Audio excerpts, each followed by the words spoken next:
Thank you very much.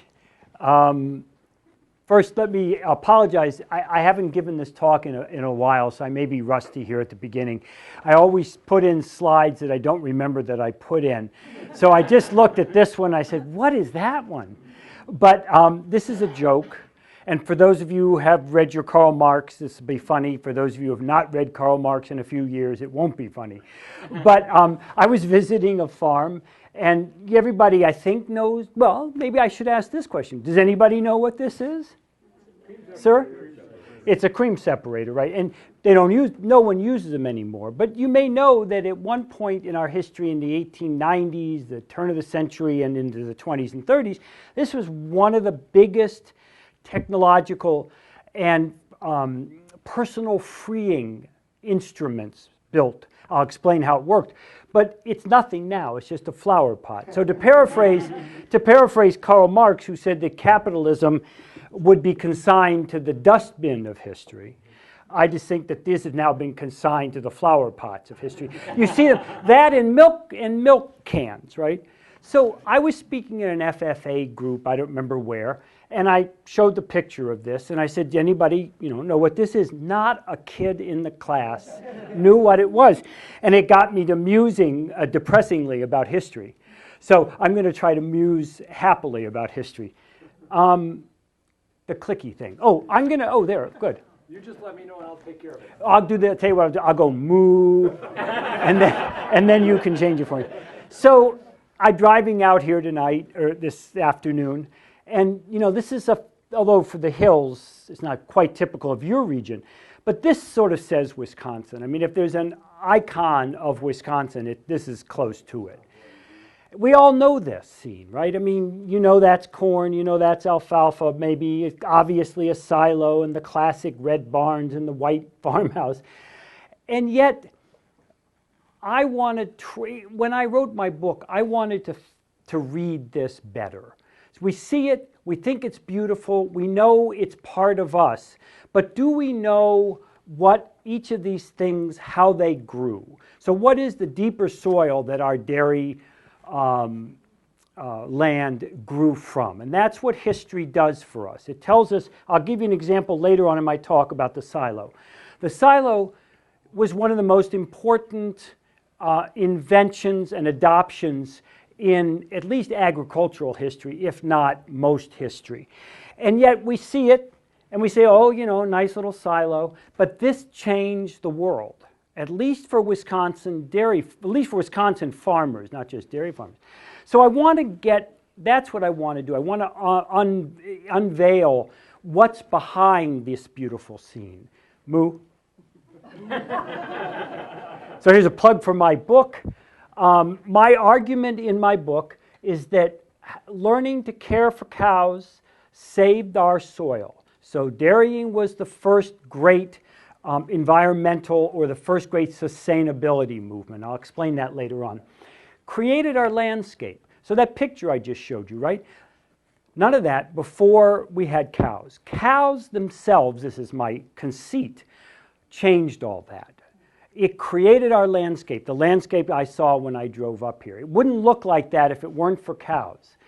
It brought prosperity, no doubt about it. Wisconsin, at the time that dairy cows were being introduced, was on a train, a train wreck of economic proportions, high economic proportions. It was gonna crash. And dairy farming saved the prosperity of our state. It kept our people on the land, and I'll talk about that in a minute. And it still shapes the way we live in Wisconsin. So later on, I'm going to tell you that I believe that the cow created us. We know that we select cows for their milk and their backs and their hooves and all. I'm going to argue that who we are was created by the cow, and how we learned to care for the cow and how the cow demanded that we care for her. So moo, please. Thank you. So cows are a huge part of our life, although we don't see them as much as we used to, do they? Because they're in these big barns, and we can talk about that later, which reminds me, if you have any questions or if you want to argue with me, if you want to argue with me or take issue or ask a question during my talk, great. That's fine. I'm happy to discuss some of the issues that might be on people's minds later on. So we have all these cows, but very infrequently did I ever ask myself, or never, why do we have cows? We just take it for granted. We got cows. They, obviously God sprinkled them here when he created the state, and there's nothing we're going to do about it. But that's the remarkable story. So, Moo, please. So I argue that the story of adopting dairying cows is one of the greatest, most remarkable stories in American history. It is certainly one of the great stories of economic development, and that's a main thesis. It's also, I like to say, the epitome of the Enlightenment and the epitome of progressivism. Everybody knows about progressivism in Wisconsin, right? I mean, what that means to us here. Dairying and the salvation of agriculture through dairying was the progressives' first project, and it succeeded better than any of their other projects, I might add. Yeah. So this is from the Wisconsin short course in the ag school, this poster from the 1940s or something. This idea of get ready for tomorrow. We take this sort of thing for granted, right? Because tomorrow always comes yesterday in our lives. But in the days before dairying and the days before this kind of progressive Enlightenment idea of agriculture, the idea of tomorrow wasn't very big.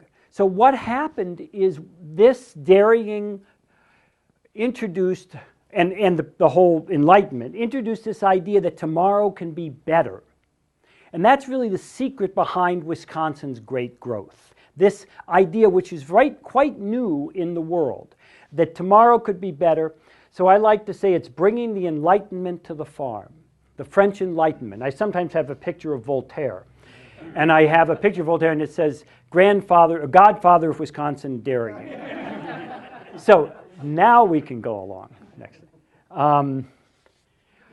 So a friend of mine calls dairying in Wisconsin the greatest economic development story. This idea that the cow is the mother of prosperity.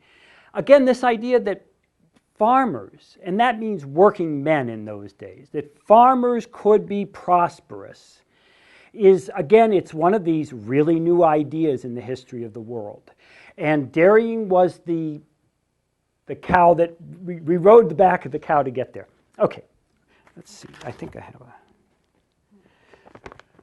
Okay, so let's recap history here a little bit. Before the dairy revolution in the 1850s, 1860s, 1870s, Wisconsin was the great immigrant state. I mean, it was beginning to be the great immigrant state.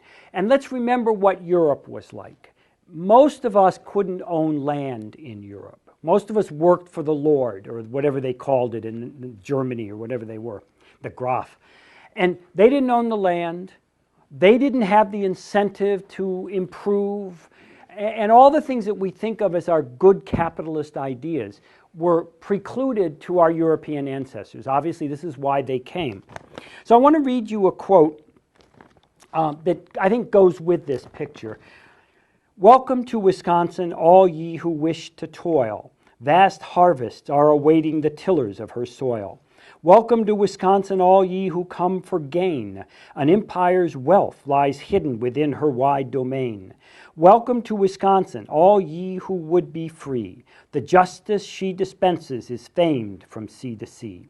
Welcome to Wisconsin, all ye who seek the chance to join the van of progress in the world's new renaissance." So Wisconsin was a new place where the rules from Europe weren't going to hold. And this unleashed this unbelievable energy of agricultural people. I had a friend, and he was an English extraction, a dairy farm family from Richland County.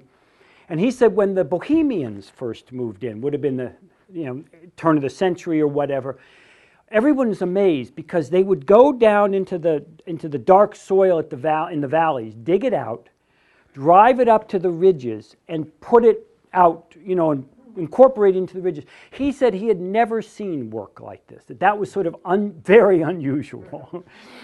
So, the world's new renaissance. Next, please. So I say cows created Wisconsin, but actually I have this slide because I love this woman. But everybody thinks cows, docile, and they are of course very docile. I would not want to meet up with her in a dark alley. So I just love this picture. I love her, and she's tough. So you can move on. And of course, cows created Wisconsin, and people like Dennis Iverson created Wisconsin. He's a character from a real man, in my book. And if you were going to cast Wisconsin dairy farmer, I think you would want Dennis as your person.